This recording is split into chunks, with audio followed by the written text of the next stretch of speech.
let's set everything up. So I wanted to start out with a few of his other videos first before going into the big video that's going viral, because I kind of want to get a feel for this kid. I think he's he's not old. I don't know. Let's start with, how old is Nick Shirley? Let's start small. He's 23 years old. One of his popular videos was titled Inside Sekot. That's the one I want to watch. He's 23 years old and people are making him seem like, oh my God, he's the best thing since sliced bread. Okay. And because they're saying like, oh, why is CBS not covering this? Why is Fox News not, like, it's just been such a shit show.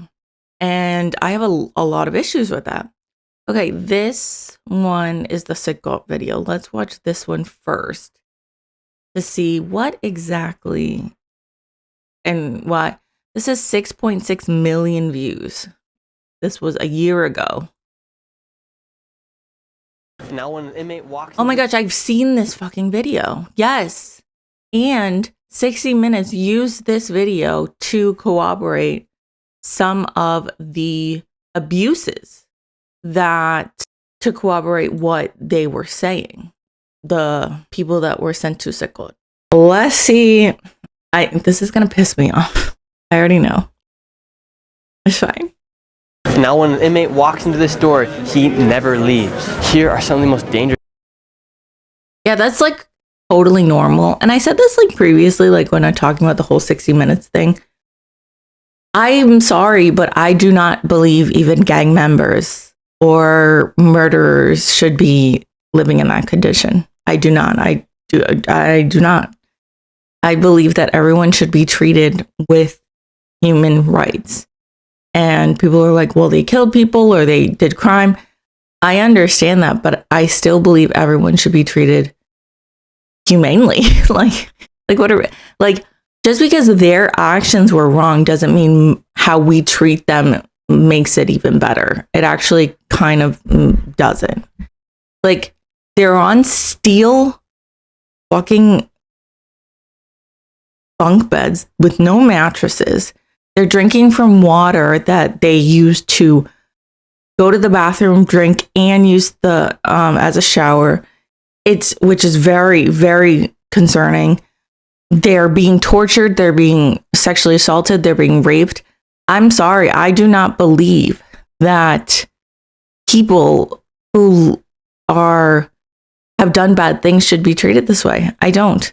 I believe in a more humane way of treatment, and I don't think that this is acceptable.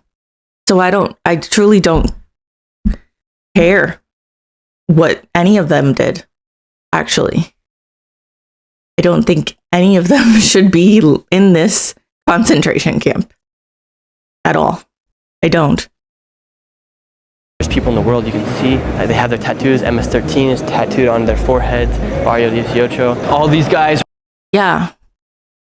That's the thing that was very important in the 60 Minutes is like, there's the people that were behind Plastic Fascist when she did her photo op were none of the detainees that they had kidnapped and sent to Sekot. It was all the people that were already there. They were all El Salvadorian, and they were actually gang members. But because they were tatted, because they looked scarier, because they had tattoos saying MS-13, that's what they do. Because Tren de Agua does not do tattoos. Like, they don't have a tattoo or tattoos that are like, if you have this, this means you're this. MS-13, that's the gang that has that. And it's literally just saying MS-13. These people are so incompetent. It's not even funny. And yet they get away with so fucking much because Democrats are incompetent. Were once prideful and running the streets of El Salvador. Now they are locked behind bars for the rest of their life. Okay. Another thing. Bukele has been known to literally have worked with Tren de Agua, to have worked with MS-13 to say, hey, if you guys don't do crime for X amount of time, I'd really appreciate it. And then I'll figure something out. I'll pay you. I'll do what you need because I want to become president or prime minister. And they agreed. And then MS-13 gang members, as well as Tren de Aragua gang members, actual ones, went to the United States to testify against Bukele. It was a huge operation. And then in exchange, one of the human trafficking exchanges that the Trump regime did, specifically Marco Rubio, he said, okay, I'm going to give you all of the informants that spoke about you back to you. So Bukele can torture them, kill them, whatever. And that's also on the United States. So it's a lot deeper. And it's very clear because this information that I'm saying was out a year ago. Well, not the fact that Marco Rubio, not that part, but the fact that Bukele was working with Tren de Aragua and MS-13 gang members to come into power. That was out there. Him saying this just proves he's just listening to the propaganda, or he's just saying the propaganda that is being said to him. He's not even trying to, did he even do any research? Life, and he is taking them through a workout where they're doing lunges and they're going to touch their toes for 10 seconds. The guards here would have everything they need to take down the prisoners. They have just asked the prisoners to take off their shirts so they can show some of their tattoos. And as you can see right here, you can see all the tattoos from the 18s on their chest. I just think, what are we doing? They're in fucking cages, literally being paraded around. That's what this looks like to me, is they're being paraded around. And it's very disturbing. 13s. ¿Y todavía se sienten orgullosos de ser bandero? What a prick.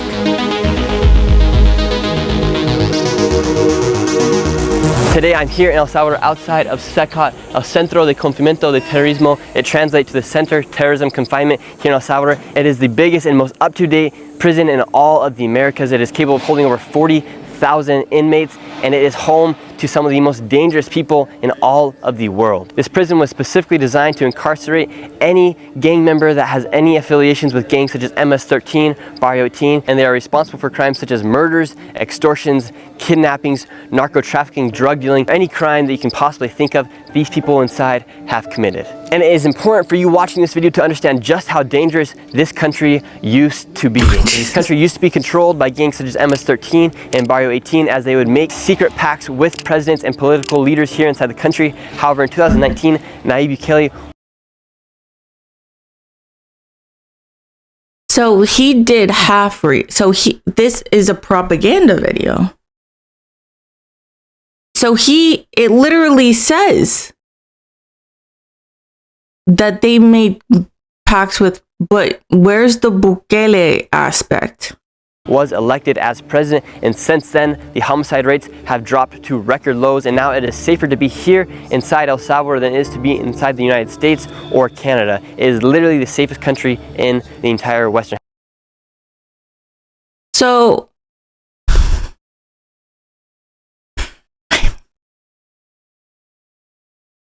they're still not living well. The quality of life there is very poor still. They are not getting any money still. They are still in a dictatorship. You may think that's safe, but if your quality of life is poor, okay, one bad thing to another bad thing, it's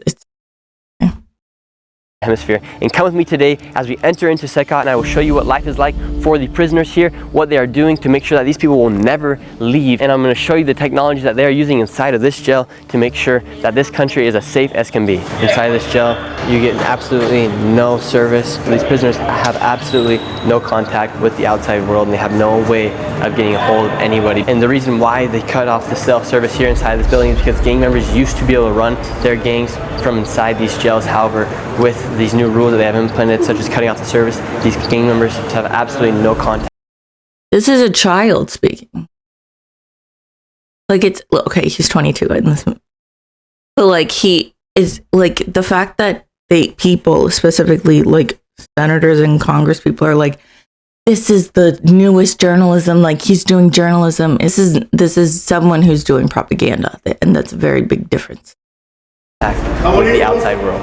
I then went through the first of many security checkpoints. And now they're going to do another check with us to make sure that we are not bringing anything inside of this jail. They're going to pat me all the way down, and they're even going to check my socks to make sure I don't have anything inside my shoes or my socks. And here inside of Secot, everything is so simple. They're not leaving any room for any clutter or for anything to be used as potentially a harmful object or something to be misplaced. And now the warden of Secot will describe the type of criminals that are inside the prison. Aquí tenemos a los peores criminales que causaban luto y dolor a nuestra sociedad salvadoreña. Lo que tenemos acá encerrado es lo peor de lo peor. Son sujetos que han cometido una serie de delitos, de homicidios, extorsiones, violaciones, privaciones de libertad. Sujetos que tienen condenas hasta más de 1000 años ahí. And now all the criminals inside of this prison are here for life. They're going to be living inside of Secot until they die. Before we entered into the main cell, the prisoners had to go through one more security checkpoint. Una de las modalidades que utilizaban las organizaciones terroristas era que utilizaban a sus mismos miembros, a sus familiares, para introducir cosas vía oral, vía vaginal o vía anal. Ahora en día es imposible que alguien pueda sorprendernos. The scanner will literally scan the entire body to make sure there's nothing on the neck, inside the stomach, or even the place where nobody would ever want to go, the butthole. It will literally check anywhere inside of the body to make sure that they're not bringing any sort of plastic bag that could be filled with powder, any weapons, anything like that family members or friends might have tried to bring gang members in the past. Now it is impossible for anything to even enter. Alright, now we've entered into where these gang members are going to be. We're going to go face to face with some of the most dangerous people in the world. And as I've been in the process of making this video, a lot of the El Salvadorians and the guards here have told me that when you look into the eyes of these criminals and these gang members, you literally feel the presence of nothing. You feel death. You feel the presence of the devil. Una vez ingresan, no vuelven a salir de acá. Y eso es literal. Now when an inmate walks into this door, he never leaves. That's not okay. Like, what are we doing? Buenos dias. Yeah, buenos dias. So here are all the inmates. I'm sorry. As you can see, they are all tattooed up. They have their gang signs up there. I'm immediately what comes to my mind is chattel slavery. Immediately what comes to my mind is people who used to go to slave markets and look for slaves. That's what I feel like I'm looking at right now. And no one thinks this is, like, people don't think this is the fact that people think this is okay is just very confusing to me. I'm not saying that these are good people. I don't even know if they had a true trial. One, let's be real. But even if they had a true trial, them being paraded like this is not okay. Not acceptable. They're still human beings at the end of the day. Like, this is I'm so uncomfortable with this.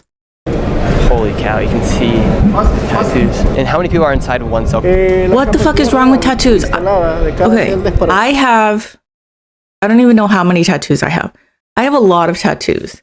And that's one thing that the Trump regime has been using to torment Latinos and Latinas, are looking for tattoos on our bodies and saying, well, if you have this, that means you're part of a gang. That's what they did for a majority of the people that were sent to Secot, is you had a rose, okay, you're a gang member, you're from Venezuela, you need to go here. Like, that's literally what they did. So I don't understand why having tattoos are bad. 80 personas, pero hay celdas que tienen más y hay celdas que tienen menos.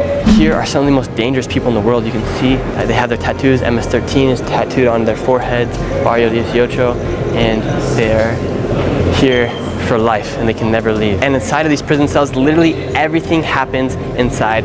Here is their bath and their shower. And if they want to go poop, or pee, they have to do it in front of everybody. These prisoners have absolutely no control and no. What are we doing? Why are we filming him going to the bathroom?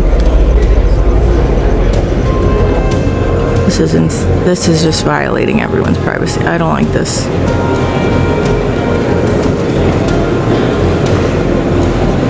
And each person inside of this jail is responsible for at least a death of one person. So each person you see right here has killed various people. Okay, pause. So in the beginning, he said that they have people here for gang, murder, kidnapping, but they also said extortion. You're telling me that they did all of that? Or one of those, and on top of that, they killed someone? That's not... I don't believe that. I really don't. Also, like the news-ish kind of video music in the background is ironic. There's literally no freedom inside of these prison cells, and the only type of freedom they get is they can come over here to this area right here where it looks like they have a preacher and they have some workouts that they have to go through. Here they have let out some of the prisoners as they're going to be learning about the gospel. They have a preacher right here who's teaching out of the Bible. This is the kind of workouts they can do. They have an instructor guy right here, and he is taking them through a workout where they're doing lunges and they're going to touch their toes for 10 seconds. It's pretty crazy to see all these inmates as they have their tattoos of their MS-13 or Barrio 18 tattoo on their heads, all sorts of tattoos. It used to be a thing of pride to be a gangster here inside El Salvador. However, their pride has been destroyed and they're being humbled here inside this prison as they're never going to be able to leave this jail. It honestly is extremely shocking to look these guys in the eyes and see, and you can feel the darkness that is inside of them as they have committed so many crimes that the light of Christ, or whatever you may believe, Jesus Christ. What? is gone out of their eyes as they are stripped away from their freedoms, stripped away from any privilege. And it is important to remember that these people will never, ever leave this building right here, and the lights also never shut off. And when these inmates want to go to sleep, they sleep here on these bunk beds that are completely still. And the way these prisoners sleep, they are given one sheet. They don't even receive a pillow, and they don't know if it's night or day because the lights never turn off. These guys were let out of this. That's not okay. Like, that literally is torture. That is literally a form of torture. That's not okay. Like, that's not okay. So, and you can look at their heads are literally plastered to the cement wall, and they're not moving. All these gangsters are afraid of their life, and their freedoms have been stripped from them as they live here inside these cells. And these are the rooms of... Did you talk to them? Did you have any interactions with them? How the fuck do you know how they feel? Did you have any conversation with them? No. So, like, you can't say they're afraid for their life. I bet you they're miserable, but I doubt they're afraid for their life with the people. You know who they're afraid of? The fucking guards who are raping, sexually assaulting, and beating them up and torturing them. That's who they're afraid of. They're not afraid of the other members. They're afraid of the people that are running this concentration camp. Solitary confinement. If a prisoner were to act up, he'd be sent into one of these rooms. This is what they used in 60 Minutes. This is the island, La Isla, where they would put the members, the Venezuelans in, and would either torture them or sexually assault them. It was reported numerous occasions. And when you hear systematically the same type of story over and over again from different people on different occasions, different timing, it's a systematic form of torture. It means that the higher ups are the ones demanding that they do this. It's not like just one or two guys or women. It's a systematic kind of thing. Here they have their bathroom, they get some water, and the only sort of water they have is this little... Drink that water. Drink that water. See how good that tastes. Drink the water. Since you think they're terrible people, drink the water. peephole right up here, and they get absolutely nothing to use to sleep or to rest. That's not I'm sorry, that's fucking, you can never convince me that this is okay. You can never convince me that this is acceptable, ever. You cannot convince me. No. It's pure concrete. Now, in case of a riot or whatever break out, they have all the equipment to Is take that a back to the human? prison. Right here, we have a guard. He has a shield. Oh my God. I thought it was like, he's not moving. He has protection from head to toe, and now we're going to go into where all the guns are at and also show you guys that as well. The guards here would have everything they need to take down. 60 Minutes used a lot. Like the human rights organizations used a lot from this. Got violent with one of the guards here inside Secot. Hasta este momento no hemos tenido ningún intento de fuga, por decir así, o de desorden al interior de la prisión. These are the handcuffs the guards use. I wonder why you haven't had that. Probably because you're torturing and raping these people. Use to move the prisoners around. You put them around their legs, around their arms, and they have to walk just like this once they get them on. Because are you smiling? Interior de la prisión. These are the handcuffs the guards use to move the prisoners around. You put them around their legs, around their arms, and they have to walk just like this once they get them on. Because the shackles do not go that far. He's smiling. He thinks this is acceptable. He's okay with this. The United States has those types of shackles, and I also truly believe it's inhumane and absolutely fucking ridiculous. And you will never convince me otherwise. Jill, what kind of food are the prisoners given? En la mañana, por lo general, lo que viene es frijol, queso o crema y 2 tortillas. El menú casi se repite en la cena. Donde varía es el almuerzo, que el almuerzo te viene una porción de arroz, una porción de pasta, 2 tortillas y un refresco. And so they're not given any sort of meat or any chicken? No existe un menú. I wonder why. Probably because they don't want them to have any energy. And I don't know, I don't think it was the 60 Minutes, but in the ProPublica that we saw, they talked about how the food tasted like soap. Jabón. Menú que te traiga pollo o carne para el privado de libertad. No existe. Here inside Secot, there are 8 different buildings that are designated to the prisoners. The sides of the buildings are the size of a football field. Absolutely ginormous. And if you were to try to escape Secot, it literally would be impossible. Not only are there 2 walls you'd have to hop over, and one of those walls is 27 feet high with an additional 9 feet of electrical fencing that is at 15 volts. And there are 27 watchtowers inside the prison itself. And the ground here on Secot are pebbles, so if anyone were to try to escape or try to walk, you can easily hear because it makes a lot of noise. And after walking around outside, we went back inside the prison to a room where an inmate awaits trial, giving each inmate the right to defend himself for the crimes he's accused of. Right here is one of the Okay.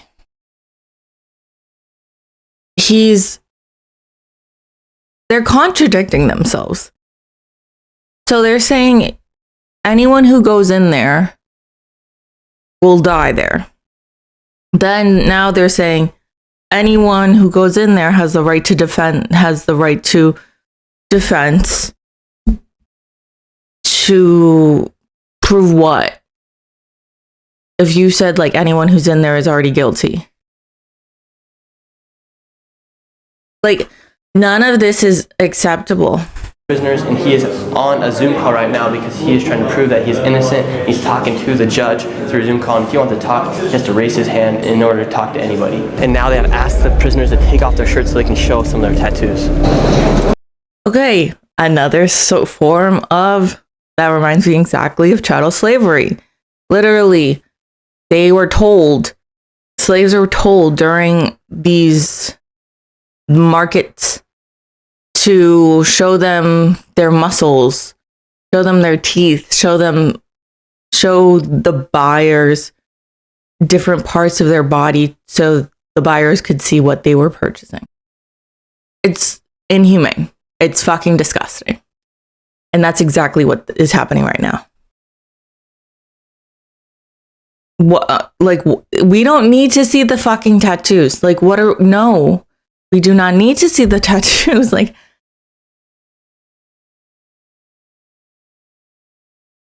I'm getting very frustrated because Do we even know if most of these people are actually gang members? Like, I'm actually serious. Because everything that has been pushed on us from the Trump regime, anything that has pushed on us by Bukele regime has been pure lies. So are these people, a majority of them are, I know some of them are gang members. I do know that. But like, are a majority of them gang members? Like, you have to question everything now. I mean, you always should, in my opinion. Always question everything. Always question it. Especially if it's about the government. But I'm sorry, this is not acceptable. ¿Qué fracción son ustedes? Fracción de la MS. 18 sureños están allá al centro y revolucionarios están allá al otro costado. As you can see right here, you can see all the tattoos from the 18s on their chest to the 13s. ¿Y todavía se sienten orgullosos de ser bandero? ¿Sí o no? ¿Sí? And after asking one, I mean, they have to have some pride left. Even though, like, I think that's a very weird question to ask. Especially when you're literally looking at them being treated like they're nothing. But okay. group of gangsters, if they still felt proud to be gangsters, I wanted to ask another group as well. ¿Y todavía se sienten orgullosos de ser bandero?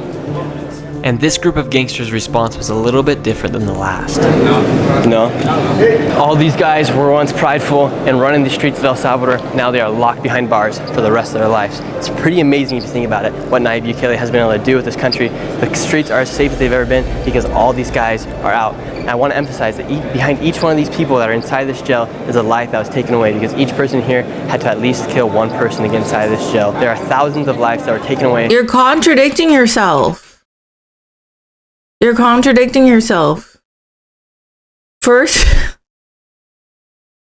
you're saying, okay, here they're telling a judge that they're innocent and they're trying to fight for their freedom. Now you're saying multiple times that they've all killed someone. Then you're saying this, that at least some of them are extortion. Some of them did one of these crimes. Now you're saying every single one of them are killers. What is the truth? Because not all three can be the truth. Some people who do extortion do not kill. Some people who do kidnapping do not kill. Some people who sell drugs do not kill. So please explain to me how every single one of those people have done multiple crimes and one of them is killing someone. By these individuals. These are murderers, kidnappers, gang members, horrible people, and now they're locked behind bars for the rest of their life, and I imagine they have been humbled at an extreme manner. That's not humbling. And as I was saying, these people are all criminals. However, when you do look them in the eyes, and I did try to talk to some of them, they did give me some smiles, and you kind of realize that at the end of the day, everyone is human, but these people are criminals. They deserve to be in here. They deserve to be in jail. I'm sure at one point in their lives, each one of these persons was a good person, but if you make the wrong decisions in life, you could find yourself in a jail just like this. After being one of the only outsiders to ever enter He's like, don't forget they're humans, but at the same time, your life choices still make you a shitty person. Okay, so what do you think of Donald Trump? What do you think of Marco Rubio? What do you think of Stephen Miller? There's some pretty terrible people who are not doing such great things, who are doing illegal things. And one of the first Americans to do so, I feel honored to have been able to enter into SECOT and see what is making El Salvador the safest country in the Western Hemisphere. Please consider subscribing and give this video a like, and I have more to show from El I want to see something very quickly. This video came out a year ago, July 26, 2024.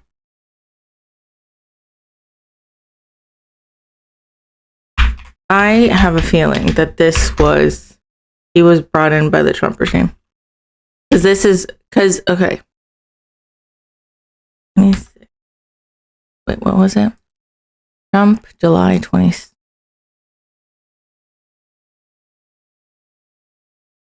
So Biden was still president.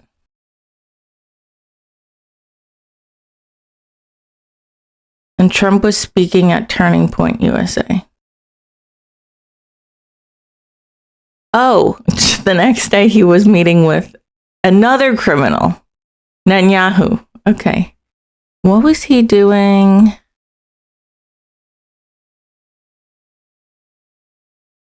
Let's say June.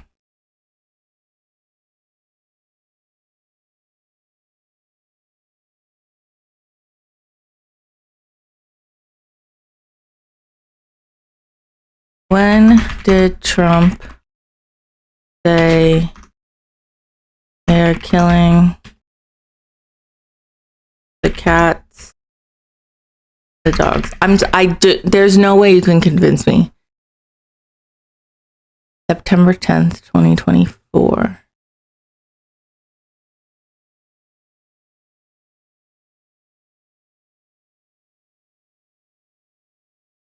There's no way that you can convince me that the Trump regime was not involved in this and Bukele was not involved in this. This is actually how a society should work. The citizens shouldn't be afraid of criminals. The criminals should be afraid to commit crimes. Look at who's fucking president of the United States, committing a genocide against the Palestinians, the Israelis, that is run by Netanyahu. Like, what are we doing? I have a feeling nobody wants to ever be a gangster in El Salvador. That's not true. That's not true. Asking them surrounded by other gang members if they're still proud to be gangsters is crazy work. Wow, this was eye-opening. The fact that they're so obedient, not knocking on the bars and yelling the level. Because they'll be tortured. Like, are we kidding? I noticed that there are a lot of guards working at the prison, not only to do...